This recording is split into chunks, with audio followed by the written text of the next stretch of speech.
Welcome to Sumitra's kitchen. இன்றைக்கி நம்ம கிச்சனில் ரசம் பவுடர் எப்படி வீட்டிலே பண்ணுறதுன்னு பார்க்கலாம். இந்த ரசம் பவுடருக்கு நீங்கள் தனியா, ஜீரகம், மிளகு, தென் சிவப்பு மிளகாய் எடுத்துக்கோங்க. இந்த நாளையும் நல்லா வெயிலில் காய வச்சுடுங்க. வெயிலில் காய வச்சுட்டு எடுத்துகிட்டு நல்லா இப்படி ஜலிச்சிடுங்க. ஏன் நம்ம வெயிலில் காய வச்சதை ஜலிக்கிறோம் அப்படின்னா, வெளியில் போகிற வண்டியிலேருந்து வர தூசிகள் அது மேலே இருந்திருக்கலாம். அதனால் ஜலிச்சிடுறது நல்லதுங்க. இப்போது ஒரு வெறும் வாணலி எடுத்துக்கோங்க. சிம்மில் கேஸ் இருக்கட்டும். இப்போ அந்த வாணலியில் வரிசையாக நம்ம எல்லாமே அளந்து போட போகிறோம்.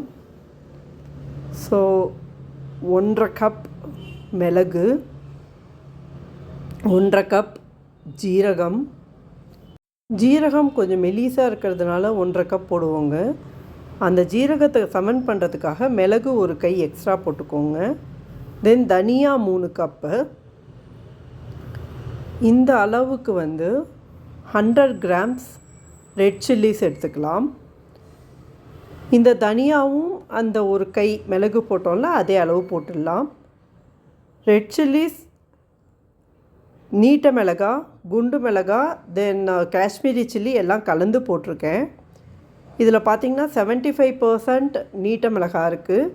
மீதி 25% பார்த்திங்கன்னா குண்டு மிளகாவும் காஷ்மீரி சில்லியும் செம்ம அளவில் போட்டிருக்கேன். 100 கிராம்ஸ் நீட்ட மிளகா வாங்கிட்டு ஒரு கை நீட்ட மிளகா ரிமூவ் பண்ணிவிட்டு ஒரு கை குண்டு மிளகா போட்டேன். தென் ஒரு கை நீட்ட மிளகா அகைன் ரிமூவ் பண்ணிவிட்டு ஒரு கை காஷ்மீரி சில்லி போட்டேங்க. இது நான் அடிக்கடி பண்ணுறதுனால எனக்கு இது அப்படியே ஹேபிச்சுவேட் ஆகிடுது. இது வெறும் வாணலியில் நல்லா 12 to 15 மினிட்ஸ் மீடியம் ஃப்ளேமில் ஃப்ரை பண்ணலாம். இது ஏதாவது சிகப்பாகணும் அப்படியெல்லாம் கிடையாது. நல்லா நமக்கு சூடாகணும், அவ்வளோதான். சூடானால் அரைக்கிறதுக்கு ஈஸியாக இருக்கும். ஏன்னா அது மொறுமொறுன்னு ஆகிடும்ல. அதனால் இப்போ அதே வாணலியில் இந்த எல்லா பொருட்களும் ஒரு 20 நிமிஷம் அப்படியே வச்சுடுங்க, ஆறட்டும். நல்லா ஆறின உடனே அதை மிக்ஸி ஜாரில் ஃபுல்லாக ட்ரான்ஸ்ஃபர் பண்ணுங்கள். எவ்வளோ முடியுமோ அவ்வளோ. நான் பாதி போட்டிருக்கேன். நல்லா அரைச்சிட்டு அதை நம்ம ஜல்லடையில் ஜலிச்சிக்கலாம்.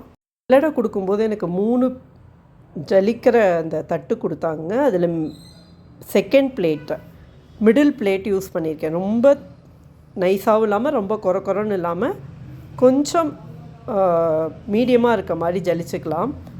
இதை ஜலிச்சுட்டு அந்த மீதி இருக்க அந்த ஜலிக்காத திங்ஸ், தட் இஸ் கப்பின்னு சொல்லுவாங்களேங்க, அதை அடுத்த தடவை போட்டு அதோடு சேர்த்து அரைச்சிக்கோங்க.